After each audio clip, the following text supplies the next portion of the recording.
Geschätzte Fest- und Ehrengäste, liebe Bleiburgerinnen und Bleiburger, Bleiburg ist einfach mehr. Ich will das mit der einfachen Formel heute versuchen auf den Punkt zu bringen.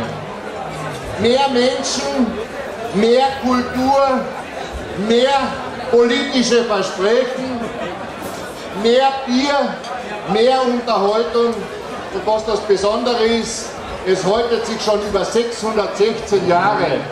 Und ich denke, wir sollten dieses Fest der Begegnung, diesen Mehrwert, der Bleiburg auszeichnet, diesen Mehrwert, den Südkärnten in sich trägt, auch entsprechend für die Zukunft nützen. Ich bin überzeugt davon, dass wir alle das, was wir in der Vergangenheit versprochen haben, auch in der Gegenwart gehalten haben und natürlich für die Zukunft einhalten werden.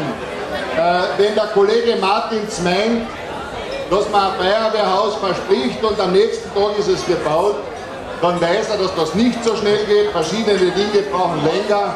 Aber wenn er es als mein Nachfolger sozusagen auch jetzt wieder erneuert hat, dieses Versprechen, dann ist das gut für Bleiburg und die Menschen und vor allem die Feuerwehr in dieser Region. Ich wünsche Ihnen, meine sehr geschätzten Damen und Herren, einen erfolgreichen 616. Bleiburger Wiesenmarkt, wünsche Ihnen nette Begegnungen, wünsche Ihnen, dass Sie diesen Mehrwert, den Bleiburg und Südkärnten auch ausmacht, entsprechend erleben und mit Inhalt füllen. In diesem Sinne einen tollen Bleiburger 616. Bleiburger Wiesenmarkt und ein kräftiges Glück auf.